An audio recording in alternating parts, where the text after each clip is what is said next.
ये आकाशवाणी का श्रीनगर स्टेशन है। अब आप खबरें सुनिए। वज़ीर-ए-आज़म नरेंद्र मोदी आज पूरे मुल्क में तैनात किए जा रहे 71,000 नए रिक्रूटों में वीडियो कॉन्फ्रेंसिंग के जरिए तैनाती लेटर तकसीम करेंगे। इस मौके पर वज़ीर-ए-आज़म इन रिक्रूटों से खिताब भी करेंगे। ये रोजगार मेला मुल्क भर के 45 मकामात पर मुनक्कद किया जा रहा है। ये तैनातियां मुख्तलिफ सरकारी महकमों, रियासती हुकूमतों और मरकज के ज़ेर इंतज़ाम इलाकों में अमल में लाई गई हैं। ये रोजगार मेला वज़ीर-ए-आज़म के इस आदे को पूरा करने के ज़िम्न में एक अहम कदम है, जिसके तहत वो रोजगार दिलाने को आला तरजीह दे रहे हैं। इस रोजगार मेले की बदौलत नौजवानों को बाइख्तियार बनने और कौम की तरक्की का शराकतदार बनने का एक मौका फराहम करेगा। नए तैनात किए गए रिक्रूटों को कर्मा योगी प्रारंभ के जरिए से तरबियत दी जाएगी। ये नए तैनात किए गए मुलाजमीन के लिए एक ऑनलाइन तरबियती कोर्स है।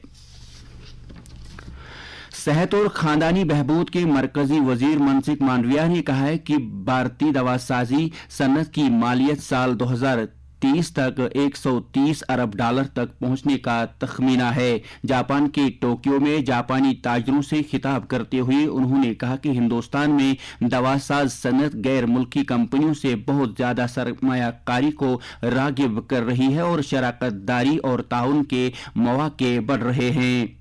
उन्होंने कहा कि हुकूमत की पॉलिसी असलाहत ने फार्मास्यूटिकल कंपनियों के लिए हिंदुस्तानी बाजार में दाखिल होने के दिलचस्प मौके खोले हैं। पैदावार पर मबनी तरगीबी स्कीमों ने मैन्युफैक्चरर्स की हौसला अफजाई की है कि वो आलमी मंडी में सप्लाई करने के मकसद से हिंदुस्तान में दवाइयां तैयार करें। उन्होंने कहा कि हिंदुस्तान एक आलमी फार्मास्यूटिकल मरकज के तौर पर पहचाना जाता है। हिंदुस्तानी अदविया साजी की सन्नत को सस्ती और आला मयार की अद्वियात के काबिल भरोसा सप्लायर के तौर पर देखा जा रहा है। हिंदुस्तानी दवासाजी की सनत में 3,000 फार्मास्यूटिकल कंपनियों और 10,500 मैन्युफैक्चरिंग यूनिट्स का नेटवर्क शामिल है। हिंदुस्तान की व्हील चेयर बास्केटबॉल खिलाड़ी और कौमी अवार्ड हासिल करने वाली इंशा बशीर ने कल राजभवन में लेफ्टिनेंट गवर्नर मनोज सिन्हा से मुलाकात की। लेफ्टिनेंट गवर्नर ने नौजवान स्पोर्ट्स आइकन के साथ बातचीत की और इन्हें मुल्क का नाम रोशन करने और नौजवानों को मुतासिर करने पर मुबारकबाद दी। बाद में Mehta Adeeb Singh project coordinator J&K medical mission और rotary club of Jammu Bahu ने भी लेफ्टिनेंट गवर्नर से मुलाकात की और इन्हें कश्मीर के जुनूबी अजला में मेगा मेडिकल मिशन कैंपों के इनेकाद के लिए रोटरी क्लब की कोशिशों से आगाह किया।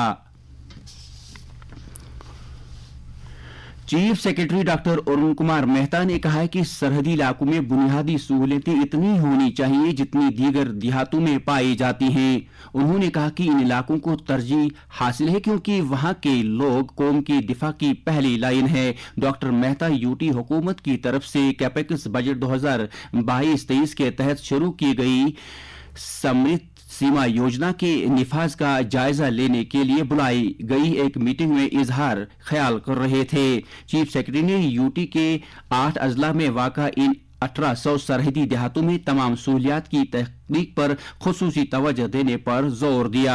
उन्होंने मुशाहिदा किया कि वहां के लोगों को ऐसी खिदमात और मौके से फायदा उठाने के लिए दूसरी जगहों पर हिजरत करने की जरूरत नहीं होनी चाहिए। उन्होंने इन इलाकों में बुनियादी सहूलियात की अदम दस्तियाबी का नोटिस लेने की हिदायत दी। इस मौके पर जानकारी दी गई कि माली साल 2023-24 के लिए 50 करोड़ रुपए का सालाना एक्शन प्लान स्कीम के तहत मंजूर किया गया, जबकि पिछले माली साल के दौरान इस योजना के तहत तकरीबन 29 करोड़ रुपए खर्च किए गए हैं।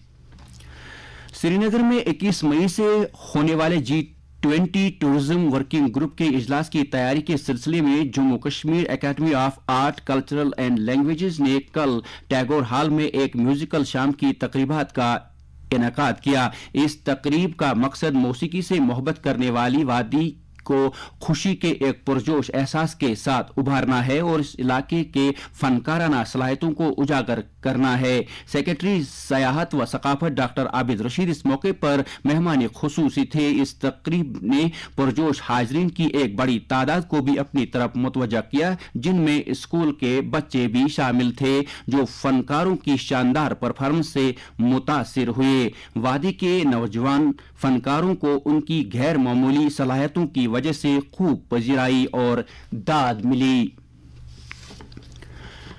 दर्जे हरारत श्रीनगर में रात का कम से कम दर्जे हरारत 10.7 डिग्री सेल्सियस, जबकि जम्मू में रात का कम से कम दर्जे हरारत 23.3 डिग्री सेल्सियस रिकॉर्ड किया गया। इसके साथ ही खबरों का ये बुलेटिन खत्म हुआ।